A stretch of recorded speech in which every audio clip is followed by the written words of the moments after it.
Salut à tous, aujourd'hui j'attaque le millefeuille. Je vous montre comment le réaliser de A à Z. Moi j'adore le monter, mais par contre pour le découper et le manger c'est une autre histoire. D'ailleurs dites-moi en commentaire comment vous mangez votre millefeuille. Et si vous restez jusqu'à la fin de la vidéo, je vous montre comment je le déguste. Sinon, on est parti pour la recette. Traditionnellement, le millefeuille est composé d'une pâte feuilletée, d'une crème pâtissière et enfin d'un fondant. Pour ma part, à la place de la crème pâtissière, j'ai fait un crémeux pour avoir une texture un peu plus ferme. En tout cas, n'hésitez pas à mettre la vidéo en pause pour chacune des recettes, mais vous pouvez les retrouver en description et sur le site. Allez, je commence tout de suite avec la pâte feuilletée. Donc je prépare ma détrempe en mélangeant le sel à la farine, puis j'ajoute l'eau froide. Et je malaxe pour former une pâte plus ou moins homogène. J'ai fait une recette relativement simple par rapport à la vidéo spécifique de la pâte feuilletée que j'ai tournée. Je vous conseille d'aller la voir pour avoir un maximum d'infos si vous ne maîtrisez pas très bien le feuilletage. Ensuite, j'étale la détrempe pour former grossièrement un rectangle. Je la filme et je la mets au congèle pendant 30 minutes. Pendant ce temps, je prends le beurre de tourrage, je l'assouplis en tapant dessus avec mon rouleau à pâtisserie. Puis j'ai pris une feuille de cuisson que j'ai pliée en carré. Ensuite, je dépose le beurre au milieu, je ferme le papier, puis je le retourne. Et je répartis uniformément le beurre à l'intérieur. Une fois fini, je ressors ma pâte du congélateur. Je l'abaisse et je l'allonge pour pouvoir déposer le beurre au centre.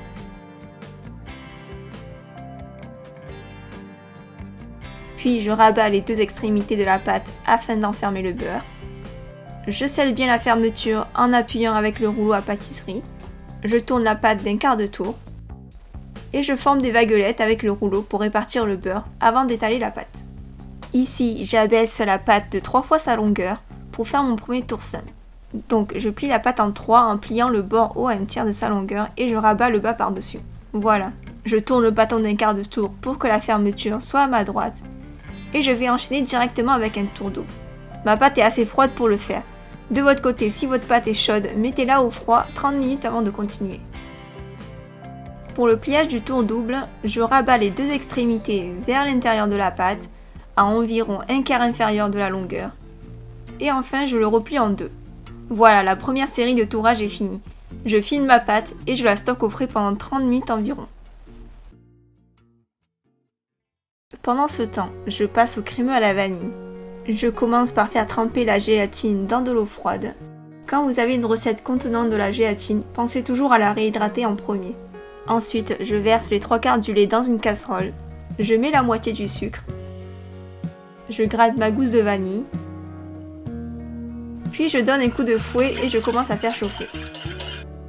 À côté, je mélange le reste du sucre avec la fécule de maïs. Puis j'ajoute le tout au jaune d'œuf.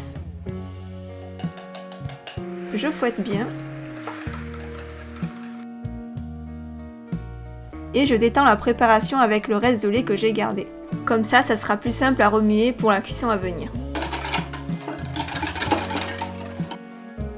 Dès que le lait commence à bouillir, je le verse sur les jaunes d'œufs tout en remuant la préparation pour éviter qu'il coagule. Puis je transvase le tout dans la casserole, toujours en remuant. Je n'oublie pas de bien corner mon bol. Et je cuis jusqu'à l'épaississement de la crème. Je maintiens la cuisson encore 2 minutes après ébullition.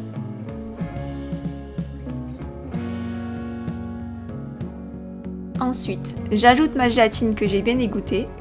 Je redonne un coup de fouet pour lisser la crème.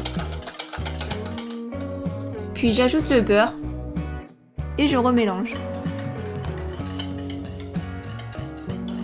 Voilà, j'ai une belle crème bien soyeuse que je débarrasse tout de suite dans un plat.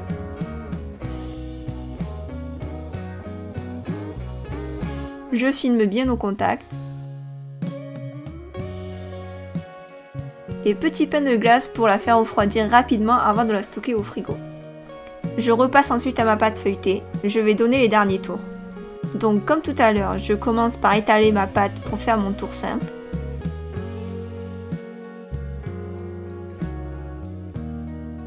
Et pour finir, j'enchaîne avec mon tour double.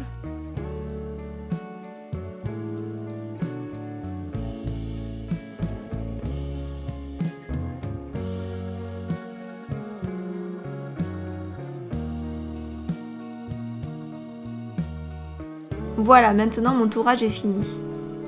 Je remets ma pâte au froid avant d'étaler ma plaque de feuilletage. Entre-temps, je passe à la fabrication du fondant pâtissier. Donc, je dépose dans une casserole le sucre avec le glucose et je verse l'eau par-dessus. Puis je mélange un peu pour que tout le sucre soit imbibé d'eau, sinon il risque de caraméliser à la cuisson. Et je cuis le sirop jusqu'à 114 degrés. Dès que la température est bonne, je trempe immédiatement la casserole dans un bain d'eau froide pour stopper la cuisson. Et je laisse refroidir le sucre jusqu'à 75 degrés. Une fois que j'ai la bonne température, je verse le sirop dans la cuve de mon robot pâtissier et je fais tourner à vitesse moyenne avec la palette. Là, je laisse tourner jusqu'au blanchiment du sirop. La texture va s'épaissir et devenir opaque. Voilà, ça y est, le fondant est prêt. Je le débarrasse ensuite dans un bol.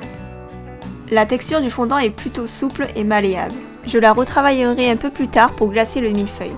Je donne ici une petite précision, si jamais chez vous votre fondant a trop refroidi et qu'il a figé très rapidement avec le batteur, tout n'est pas perdu. Il faudra juste rajouter un filet d'eau et le faire chauffer quelques secondes au micro-ondes, puis le mélanger de nouveau et il sera bon. Allez, une fois filmé, je le laisse de côté à température ambiante avant de repasser à mon feuilletage. Du coup, ici j'abaisse ma pâte feuilletée pour avoir un rectangle de 40 cm par 30 cm, donc la taille de ma feuille de cuisson.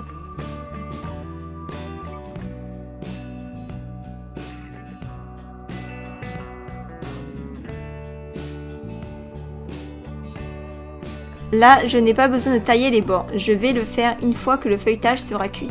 Je glisse une plaque de cuisson en dessous et je viens piquer des trous avec une fourchette.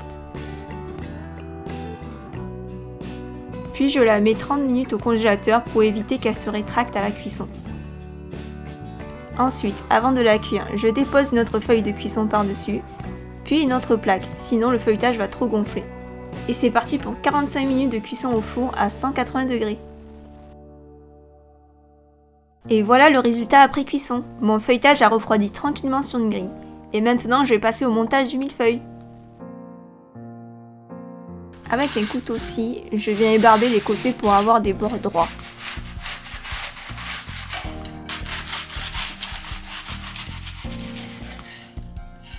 Ensuite, je prends une règle pour mesurer la longueur pour pouvoir diviser ma plaque en 3 parties. Je vais couper des bandes de 11 cm. Si je coupe et divise les bandes dans la largeur, les parts de millefeuille seront trop petites. Voilà, j'ai mes 3 bandes. Je garde celle du milieu pour le dessus, comme c'est la plus jolie. Allez, je prépare tout et je vais pocher mon crémeux vanille. Du coup, je reprends ma crème qui a bien refroidi et je la fouette énergiquement pour la détendre et la lisser.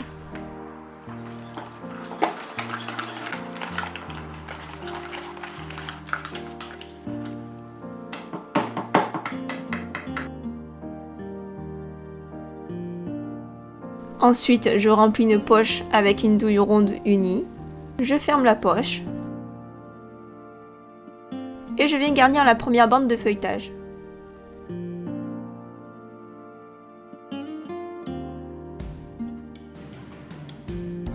Puis je dépose la deuxième par-dessus en appuyant légèrement. Et je recommence à pocher la crème.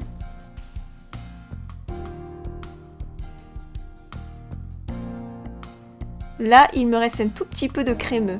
Je vais le garder pour plus tard, pour boucher les creux.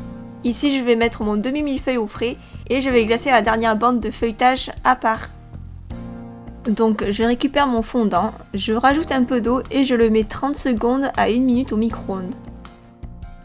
Je mélange ensuite pour unifier la texture. Ici, ce que je cherche, c'est faire la mise au point à 37 degrés pour que le fondant garde son brillant et obtenir une bonne fluidité pour faciliter le moment du glaçage. Je rajoute un filet d'eau encore. Voilà, c'est vraiment la texture que je veux. Je laisse le fondant de côté et je vais préparer mon cornet à chocolat. Donc, j'ai déjà fait fondre du chocolat. Pour faire un cornet, j'ai un papier en triangle rectangle. Je mets mon index sur la future pointe du cornet. C'est juste en face de l'angle droit. Et je prends la pointe du bas et je l'enroule pour former un cône. En tout cas, je vous mets en description un article tutoriel de mon site sur comment fabriquer son cornet. Là, je replie à l'intérieur le bout de feuille qui dépasse. Et je remplis ensuite le cornet de chocolat. Pour fermer le cornet, je pince le haut, je replie le bout, je retourne ensuite mon cornet et je plie les deux extrémités vers l'intérieur. Et pour finir, je roule le haut. Voilà, le cornet est fermé, il est prêt à l'emploi. Je passe tout de suite au glaçage du fondant. Je prends la dernière bande de feuilletage, je le retourne pour avoir vraiment le côté plat qui a été contre la plaque de cuisson. Je prépare à côté une spatule coudée, un petit couteau d'office et je vérifie que mon cornet à chocolat coule parfaitement. Pour glacer mon millefeuille, je verse une bonne dose de fondant au début de la bande avant de le répartir sur le reste. Et tout de suite après, j'étale le fondant avec la spatule. Là, j'essaye de ne pas toucher le feuilletage, sinon je risque d'avoir des miettes.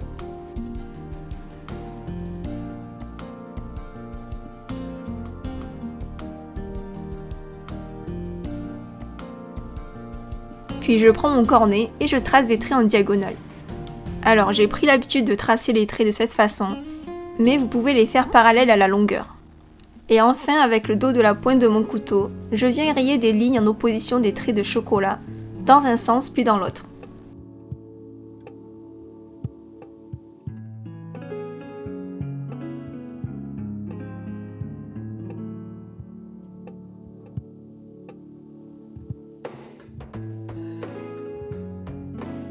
Je mets ensuite ma plaque au frais pour faire figer le fondant. Et après 30 minutes au froid, je découpe tout ce qui dépasse.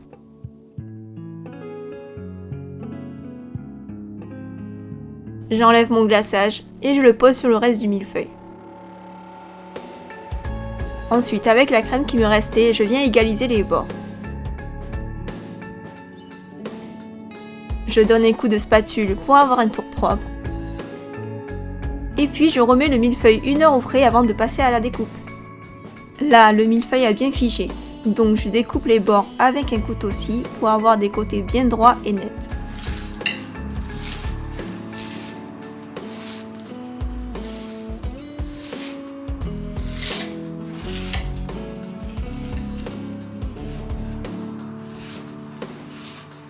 Ensuite, je mesure les parts avec 3 doigts. Bon, j'avoue, c'est pas très précis, mais c'était comme ça que je faisais en entreprise. Ça fait à peu près des parts entre 4,5 à 5 cm. Là, pour éviter que ça parte dans tous les sens, je scie couche par couche. Et j'essuie bien mon couteau entre chaque coupe.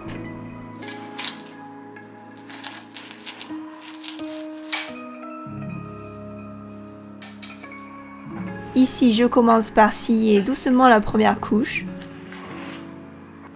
Ensuite, la deuxième en tenant bien les bords. Et je finis par la dernière.